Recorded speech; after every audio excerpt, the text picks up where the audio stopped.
happy baik kalau kita terus sama-sama happy. Apalagi ada saya Kak Rose menemani Anda di acara Rumpi No Secret. Ditemani oleh Daniel pojok sana dan tentunya juga sudah hadir beberapa bintang tamu yang akan berbagi ceritanya.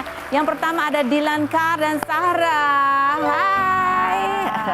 Ini langsung posisinya udah siap untuk kita masukkan ke dalam ruang gelar perkara ya. Tapi nanti kita ke pojokan dulu seperti biasa. Untuk membahas apa sih yang lagi ramai di luar sana yang menarik perhatian publik. Banyak menarik komentar-komentar netizen baik itu untuk hal-hal yang datang dari dunia nyata maupun dari dunia maya. Dari dunia nyata ya kemarin tuh ada press conference-nya. Jadi ada sebuah PH yang mensomasi Ratu Sofia ya. Kenapa disomasi? Karena jadi PH ini adalah punyanya suaminya Irish Bella gitu. Yang disomasi adalah Ratu Sofia. Kenapa disomasi? Karena menurut PH ini Ratu Sofia ini one prestasi. Harusnya dia ikut sudah bersedia untuk ikut mempromosikan film yang mau rilis. Tapi ternyata dia nggak mau si Ratu Sofia ini. Ada kolaborasi tuh kalau di sosial media kan, kolaborasi untuk tayang juga di Instagramnya dia tidak approve. Terus ada apa? Dia tidak repost. Pokoknya tidak melakukan apa-apalah dalam hal promosi di sosial media. Akhirnya disomasi.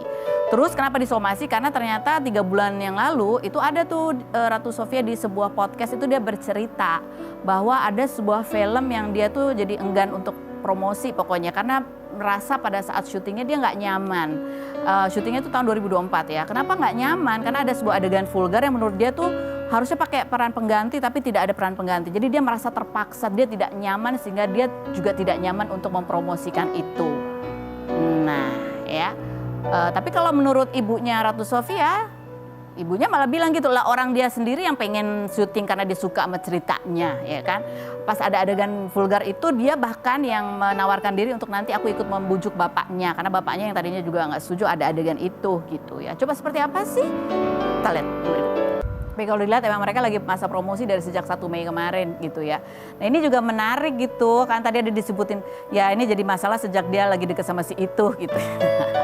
Coba sebelum kita bahas sejarahnya ini apa sih kenapa ini jadi besar dan ramai. Kita lihat dulu nih podcastnya Ratu Sofia yang tadi disebut ya. Bahwa dia menjelaskan situasi yang membuat dia nggak nyaman. Yang viral itu kita lihat ini. Jadi 2024 pada saat syuting film itu usianya dia adalah 20 tahunan gitu ya. Sekarang usianya sekitar 22 tahun. Nah ini kenapa menjadi masalah, tadi ada sebutan ada masalah keluarga gitu. Pada saat syuting kayaknya fun-fun aja, tapi pada saat ada masalah keluarga kemudian jadi berubah. Masalah keluarga apa sih? Ini kayaknya yang juga sempat di-spill di tahun 2024 sama adiknya Ratu Sofia ya. Bahwa keluarga concern karena Ratu Sofia ini menjalin hubungan dekat dengan seorang, apa sih dia produser atau sutradara? Produser sutradara yang usianya 41 tahun, which is itu bedanya hampir 20 tahun lah usianya. Bukan masalah usianya sih, tapi keluarga merasa bahwa pasangan ini banyak mempengaruhi dia, ngelarang syuting, ngelarang apa gitu ya kalau nggak salah di tahun 2024 nih. Akhir Oktober nih adiknya ya membuat story bahwa kakaknya Ratu keluar dari rumah sejak 4 Oktober 2024 karena sedang memiliki hubungan dengan bapak-bapak gitu. Tulisannya. Terus ibunya bilang tidak direstui karena alasan culture dan agama gitu. Terus saat Ratu keluar kondisi kesehatan ayahnya langsung menurun. Kemudian ramai lagi Oktober 2024 ya. Ratu klarifikasi dan dia menjelaskan bahwa dia keluar rumah karena keputusan dari lama dan sudah bukan di bawah umur. Dia pun meminta keluarganya untuk stop membuat polemik karena menurut dia juga mengalami tekanan karena dia sebagai sandwich generation gitulah ya. Februari 2025 ibunya murka karena Ratu dianggap memposting pemotretan pose yang berani. Terus pada saat buku Broken Strings-nya Aurelie Moermans itu keluar dan ramai, itu ibunya juga posting lagi. Dia merasa bahwa dia bisa merasa relate karena buku itu bercerita tentang bagaimana seorang anak yang mengalami grooming oleh pasangannya begitu ya. Nah postingan ibunya 4 jam yang lalu juga posting dia setelah kemarin disomasi, dia posting, dia bilang gini, penting banget yang punya anak gadis, wajib beri paham ini, kamu berharga, jangan turunkan nilai dirimu hanya demi diterima oleh temanmu. 2, tidak semua ajakan harus diikuti. Berani bilang tidak, itu kekuatan. Lingkungan bisa membentukmu, pilihan yang menjaga bukan yang menjatuhkan. Jangan terlalu terbuka di media sosial, tidak semua orang ingin melihatmu bahagia. Tubuhmu bukan untuk pembuktian atau dipamerkan, tapi untuk dijaga. Dan yang keenam adalah dekatlah dengan orang tua. Mereka mungkin tidak sempurna, tapi mereka pelindungmu. Gitulah ya, kurang lebih ada masalah keluarga itu. Coba kita lihat komentar netizen, dan masalah keluarga itu kayaknya berimbas juga pada pekerjaan. Lagi kecintaan emang susah diomongin gitu. Yang berikutnya adalah nggak nyaman di film, di aslinya nyaman aja sama pacarnya gitu. Yang berikutnya, intinya kalau kerja harus profesional karena kan udah sesuai kesepakatan dari awal. Masalah dia suka nggak suka itu bisa dibicarakan baiknya gimana. Kalau emang masih tetap nggak bisa, ya mau nggak mau selesaiin dulu kerjaannya karena itu udah tanggung jawab dia sebagai artis yang udah terikat kontrak gitu. Yang berikutnya adalah komennya, tahu kan sekarang siapa yang bermasalah gitu. Yang berikutnya ada lagi komennya, ya ampun terus kerja keras pemain lain, tim produksi gimana gitu. Yang lainnya berikutnya, aku menunggu endingnya gimana, sedih banget udah 2 tahun ibunya di dalam kesedihan. Lanjut, ada lagi komentarnya. Kalian sadar nggak, Sofia sekarang kontennya cuma sama si Suni dan nggak pernah lihat kontennya sama teman sesama artisnya. Begitu, oke baiklah. Dilan, kamu kalau lagi promo film kamu promo kan? Pasti. Pasti ya. Pernah nggak ngerasa kayak, aduh aku kayaknya males deh karena aku film ini kayaknya ternyata aku nggak srek gitu. Enggak lah. Enggak ya? Enggak lah, kan itu udah dari awal persetujuan, apalagi udah dikontrak, ya kita harus lakuin kayak gitu. Keren sekali. Oke, langsung sekarang kita ngobrol sama Dilan Kar dan Sarah. Kita lihat profil mereka berikut ini. Baik, sudah ada Dilan dan Sarah di sini. Sesuai janji saya tadi, langsung saja kita masukkan mereka ke dalam ruang gelar perkara.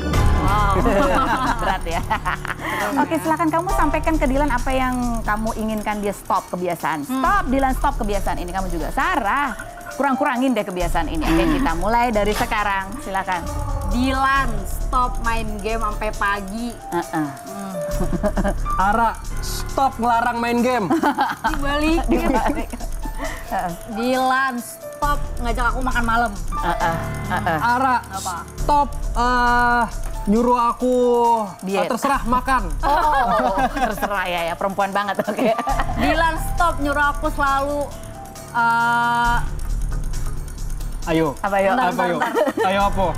nyuruh aku cari makan terus. Ara, stop marah sama aku karena aku nyuruh kamu milih makan terus. Curang dibalikin. Dilan, stop main motor. Takut ada apa-apa. Ara, stop ngelarang aku ngelakuin hobi-hobi aku. Dilan, stop beli game gak jelas. Game gak jelas. Iya. Oke. Game PS. Ara, Nggak bisa. Nggak bisa dibalikin. Aduh, lucu ya. Tapi sebelum kita ngobrol lebih lanjut lagi, kita mau lihat dulu nih untuk mengingat seperti apa sih kompilasi aktingnya Dilan. Iya loh, dulu Dilan kan teringatnya kamu rambut gondrong gitu kan? iya udah kayak identitinya kayak gitu. Sekarang bisa gondrong gak sih rambut kamu? Bisa? Oh bisa ya. Cuma banyak yang ngelarang. Oh siapa yang ngelarang? Contohnya? Kesini ya gitu.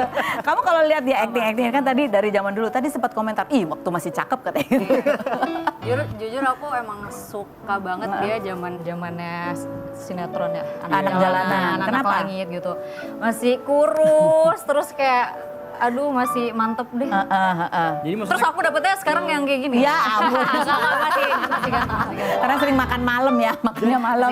jadi kalau misalnya kurus boleh gondrong? Enggak. Jadi kamu Aku sukanya nggak bolehin dia gondrong kalau belum kurus. Iya, soalnya kan tebel. berat sekali syaratnya ya kan. Kalau soal aktingnya kamu berapa kamu kasih nilai? Kamu berarti suka nonton itu dulu ya, ngikutin banget. Gitu ya. Nah, nggak ngaku. Bilang aja nggak pernah nonton. Enggak, tapi lebih ke kayak karena kan dia orang Belitung, aku sama dia kan. Terus kalau di rumah tuh kadang tetangga tuh, "Oh, itu Dilan gitu. Terus aku, oh iya Bang Kebanggaan Dilan. ya. Iya, kebanggaan. Kebanggaan daerah. Dan kan kalian memang tetanggaan ya kan dulu ya. Masa sih kamu kan tetangga bilang gitu, terus kamu juga lihat dong. Dia emang dari dulu ganteng sih. Oh, kayak dulu dia katanya waktu kecil suka manggil-manggil Dilan gitu ya. Umur Bang berapa? Dilan. Bang Dilan. Dulunya Umur Bang. berapa kamu waktu itu? Aku SD kayaknya Kak. SD. Udah sekolah ya, 7 tahun, 8 tahun. Itu masih pakai singletan gitu. Masih ngeliat ke toko terus ada dia nih. Mau kemana Oh gitu. gitu. Rambutnya masih iya, serius. Iya. Terus sekarang malah jadian, ya ampun. Gak nyangka sih. Gak nyangka banget. Nggak nyangka ya, jodohku hanya pacar 5 langkah. Ini ada postingan anniversary 2 tahun kalian pacaran gitu ya. Tapi yang menarik adalah, ya kalian tuh tetanggaan. Kamu udah tahu dia waktu zaman masih ingusan. Masih segini? Iya, kamu sering manggil-manggil Bang Dilan tuh mau ngapain sih sebenarnya yang manggil tuh karena ganteng? Enggak, dia tuh sering, jadi kan ibaratnya rumah aku di depan, rumah dia tuh di belakang. Jadi kayak rumah di ke rumah aku tuh ada musola. Oke. Jadi dia selalu lewat rumah aku. Oh, Dan Iya aku, kan? sering nongkrong Sering tuh di depan nongkrong situ di sama depan. teman-teman aku. Makanya rumah dia deket banget di situ. Makanya kalau aku sama teman-teman aku, ih Bang Dilan, Bang Bule gitu. Oh, karena dia bule, bule, karena dia iya. bule. Makanya kan itu kan bukan alasan ya, karena berarti kan ada cowok-cowok lain ya. Cuma dia gitu ya. Berarti emang dari dulu ya? Nih, the second 8th of December, 2 years love you my babe. Oh, wow. Jadi ketemu lagi tuh gimana ceritanya? Ini mukanya gitu. Ketemu lagi gimana? Kayaknya Lagi apa tuh? kita lagi di restoran ya. Lagi di restoran. Terus? Kamu Aku dari lagi sama temen aku. kamu udah terjun dunia hiburan tuh ya? Belum, masih kuliah nih. Masih kuliah. Oke, Masih terus kuliah. terus. Aku lagi sama temen aku, dia lagi sama temennya dia. Terus? Terus tiba-tiba aku mau jalan ke toilet, terus ngeliat dia kan, kok kayak kenal ya. Terus? Waktu itu enggak udah segini ya rambutnya. Kamu lagi sinetron juga tuh. Itu tahun berapa ketemu lagi? 2022. Oh, 2022. Oh, oke. Ya udah segini dia udah Dewi kecelakaan Rindu, itu Dewi ya. Terus? Terus aku panggil aja karena aku kan kenal kan. Aku panggil Bang aku gitu ya. Terus dia, "Hah, siapa ya?" Terus dia nyamperin. Diem dulu. Ini Bella atau Ara? Bella itu kakak aku. Ini Bella atau Ara ya? Ara, hah udah segede gini gitu kata dia. Udah habis itu.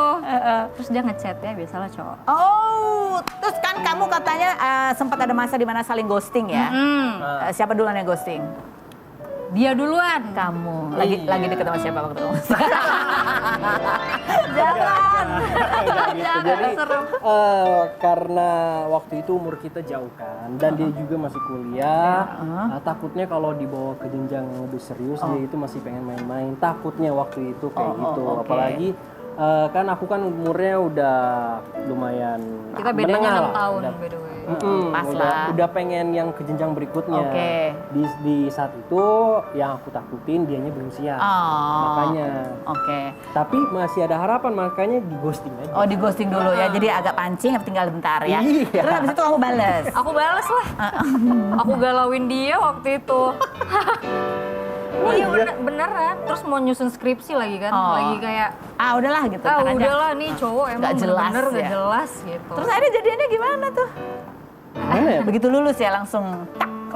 Iya udah lulus tuh ya waktu itu. Udah lulus.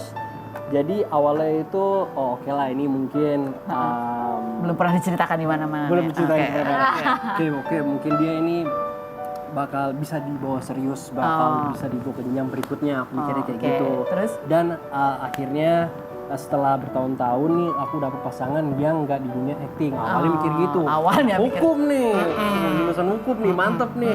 Sekolah acting.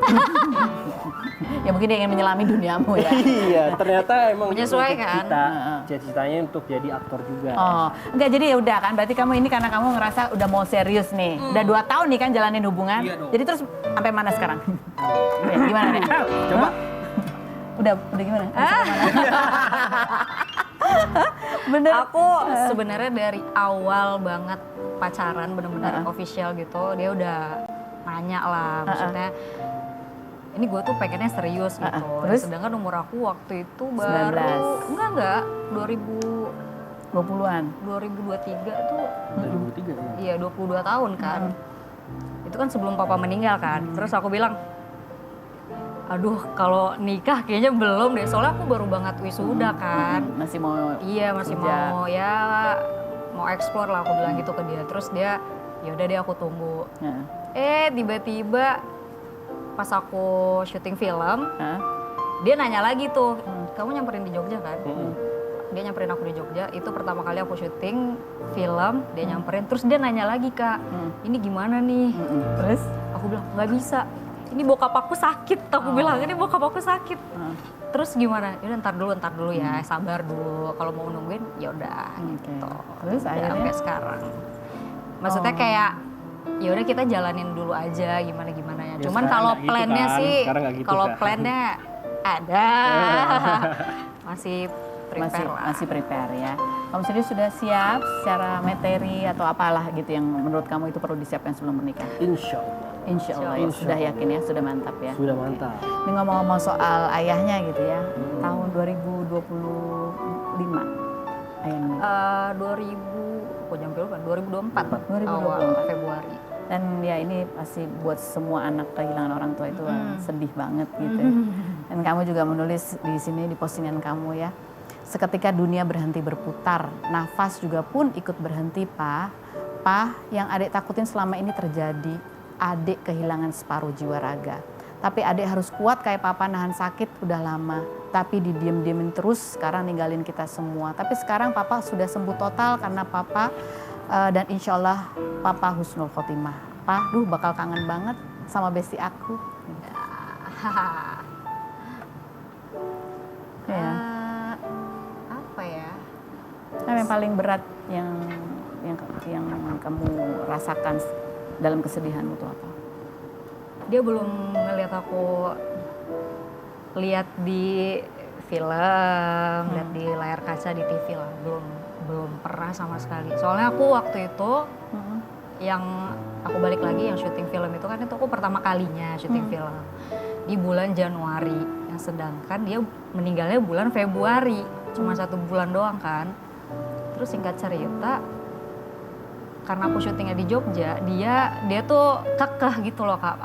Papa pengen ke Jogja deh gitu, sampai udah beli koper, udah se-prepare itu. Terus aku bilang, janganlah, soalnya aku dapat kabar dari kakak aku bilang kalau misalkan papa nih kondisinya menurun gitu. Aku tuh nggak expect kalau dia secepat ini gitu loh maksudnya. Jadi aku pas reading, proses syuting itu buyar banget sebenarnya, tapi aku tetap profesional kan. Ya udah, habis itu yang sangat disayangkan ya soalnya aku janji, Kak, sama papa. Aku bilang waktu aku wisuda itu November 2024, aku bilang ke papa, "Pah," soalnya dia pengen banget aku kerja di lingkup hukum kan sebenarnya. Terus aku bilang, "Pah, kasih aku kesempatan 1 kali lagi buat aku terjun di entertain. Kalau aku gagal, ayo kita S2. Kalau enggak, ayo aku ngedaftar apa gitu di dunia lingkup hukum." Terus dia bilang, "Yaudah, nggak apa-apa, ayo papa tungguin." Selesai syuting, nggak ada dia sampai sekarang. Jadi kamu mau lanjut S2? Atau mau lanjut syuting? Kayaknya aku berkarir di sini dulu deh. Di sini dulu. Nah, usah nangis, jangan nangis ya. Dan di dalam proses itu ada Dilankar dalam kehidupan kamu. Langsung Masuk. Masuk. Oke, ini coba kita lihat seperti apa sih kompilasi kebersamaan Dilan dan Ara berikut ini. Ada di sudut bibir ini ini adalah segmen Jangan di Bibir Saja. Ucapkan dan wujudkan ya. Ini soal dream wedding ya. Kamu boleh sampaikan sedetail mungkin ya yang menurut kamu mungkin kayak ini kayak orang lain harusnya ngerti tapi enggak. Ya belum tentu dia sepaham dan segambarnya sesama itu sama kamu ya. Dream wedding, kalau kamu menikah nanti, kamu tuh berharap harus ada apa di dalam pesta pernikahanmu? Harus ada lagu Justin Bieber tuh. Yang mana? Semuanya. Kirain harus ada Justin Bieber. Ya gak apa-apa kalau cuma ada lagu ya kan. Gimana? Bisa kamu penuhi? Insya Allah. Insya Allah. Kalau kamu dalam pesta pernikahan kamu tuh berharap harus ada apa nih? Sebenarnya kalau aku lebih santai sih. Santai. Ya, Oke. Jadi kalau tapi kalau boleh nih satu. kalau boleh. Di Menara Eiffel nikahnya. Oh iya. Di atas Oke, itu kan ini ya bayangan ya. Bayangan nih ya, keren tuh. Kalau secara realnya apa kalau dalam dream wedding kamu nih harapan kamu dalam persiapan pernikahan atau pesta pernikahan kamu tuh berharap jangan sampai ada kejadian atau ada apa? Kekurangan makan. Kekurangan makan ya. Oke, itu menjadi concernnya. Karena kamu tuh kayaknya makan. Iya, ya. emang. Itu salah satu kenikmatan saya itu. Dan tadi ya, kan jangan bilang terserah. Oke, ini soal nanti kalau kalian membangun rumah tangga, ini soal keuangan ya. Nanti kalau berumah tangga, kamu itu maunya dalam hal pengaturan keuangan itu apa sih yang kamu pengen banget terjadi gitu dalam rumah tangga kamu? Uang ya? Melotot lagi dia. Uang, ya apa ya, aku pengennya sih, kalau aku kan orangnya sebenarnya agak boros ya. Cuman aku kalau misalkan emang insya Allah menikah gitu sama dia, karena aku juga tahu dia orangnya kayak gimana. Jadi sebisa mungkin aku pengen dicatat lah istilah gitu, dicatat di notes segala macam gitu, biar tahu nih rincian segini nih, segini kayak gitu. Sama-sama kalian transparan ya soal keuangan. Kalau kamu? Kalau aku ya kurang lebih sama kayak dia, tapi semua keuangan aku pengennya dia yang pegang. Oh iya, itu emang ide yang bagus. Berarti sepakat ya soal ini ya. Oke, baiklah. Awas aja aku minta duit gak dikasih, minta duit aku. Oke. Kamu mau semua ke dia dan kamu tapi minta. Iya. Mintanya gimana? Misalnya aku mau jalan dong sama teman sekali-sekali gitu. Oke. Gak minta banyak kok, 100 juta. Ya maksimal berapa yang menurut kamu itu? Itu buat kamu itu nggak seberapa sebenarnya, harusnya oke. Amin. Amin Berapa ya Allah. misalnya berapa maksimalnya berapa? Sejuta aja cukup. Makan apaan? Sejuta lah ya. Berapa sih? Paling banyak berapa sih? kira-kira? Ya paling kalau 10. misalnya nongkrong enggak lah. Enggak ya, 2 juta. Paling 1 juta sebenarnya juga udah cukup. 1 juta, oke ya. Oke. Pegang ya omongannya ya. Tercatat dan terdokumentasi. Menyesal. Oke, ini soal kalau penyelesaian masalah ya. Kamu dalam bayangan kamu, kalau kalian sedang berargumen, lagi ada sesuatu yang kamu nggak suka dari dia dan lain sebagainya. Kamu tuh berharap ketika lagi ngambek, lagi marah, kamu tuh berharap dia ngapain? Aduh. Aku berharap dia ngerespon secepat mungkin, karena Dila nih emang tipikal cowok yang sebenarnya nggak silent treatment, enggak, tapi dia lama gitu loh Kak. Kayak aku ngetik misalkan ya, aku ngambek bla bla bla bla, lama banget balasnya. Tapi kalau aku telepon diangkat, tapi ngeselin gitu. Apa sih? Ya udah lah. Aku pengennya direspon gitu loh. Responnya, harapanmu gimana responnya? Ya, kamu benar. Aku salah terus. Aku pengennya terserah dia mau ngerespon apa, yang penting balas. Oh, gitu. balas. Yang penting balas ya. Oke, kalau Dilan selain berikut ini jangan kemana-mana. Tetap di Rumpi Indo.